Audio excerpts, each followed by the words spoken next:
afternoon, everyone. We're joined today by our resident social worker, Sister Regina Dunlap, for our monthly senior tip. And today we're eager to learn more about life care planning. Now let's start with the basics. Many people might not be know about life care planning for the first time. Could you break down the key elements that make up the comprehensive plan?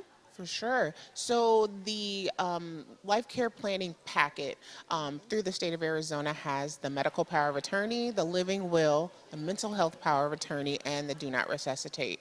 With those forms, you can fill out the ones that you want and leave the rest.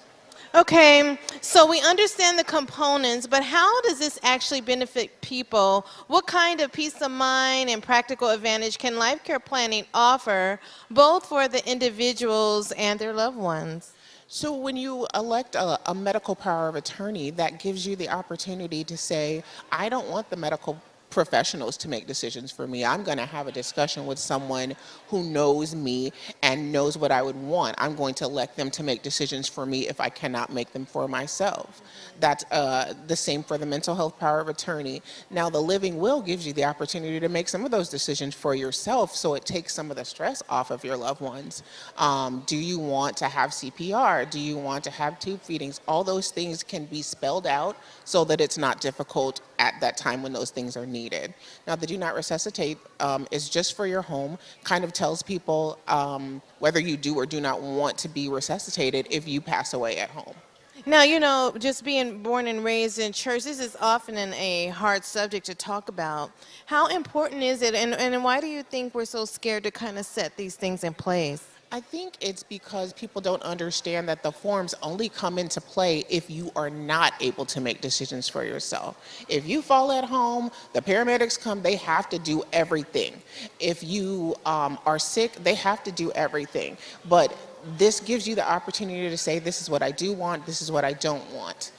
So I think being clear on that part, that this doesn't come into play unless you're incapacitated or unless you're already passing away, that gives you the opportunity to say what you want. And I like the fact that I have decisions that I can make for myself. Yes, and this is different than a will. This is life care planning, and it's something that we can also register, so like it could be looked up or... Yes, you can register it with the state of Arizona so that if you don't have a copy or your loved one doesn't have a copy in the event of an emergency, healthcare providers can go to this registry and look it up and find it very easily so that they know what you want. You don't want somebody that doesn't know you to make decisions for you. Yes, I mean, this is good stuff, Sister Regina. Now, we have many members in our community who might feel intimidated by the legal jargon. What resources are available to help with these plans? So there's the Elder Law website, but there's also an organization called the Arizona Agency on Aging. They have participants that can help you explain or help explain the forms to you. But if you have the forms and you have questions, just call me. Call the church. They'll get you in touch with me. We'll go through them together, and we'll make sure that you're filling it out in the way that you would want.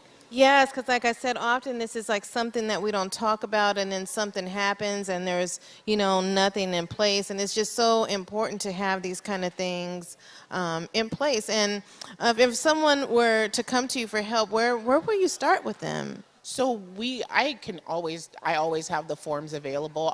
I'll print the forms. We'll go over them together page by page so that you don't have any questions and your loved ones don't have any questions. I always suggest that people, if you nominate somebody to be your medical power of attorney, have a discussion with them.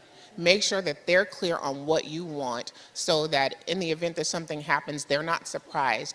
And if you don't have these forms in place, I promise you it can cause such a negative effect in your family, arguments and things like that. These forms, go ahead and put that right out the way because everybody knows this was your choice. Yes, and I think it's very comforting that you can have a hard copy and a digital. And a digital copy it's super important because then nobody has to worry, okay, where are these forms? How can I find them? You can get them online, but also give a copy to your loved ones too.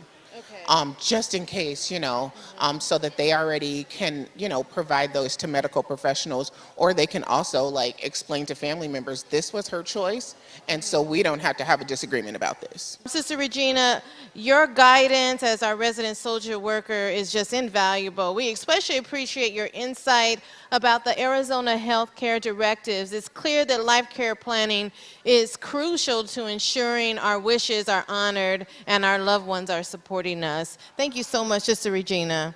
Now back to the Hope Desk.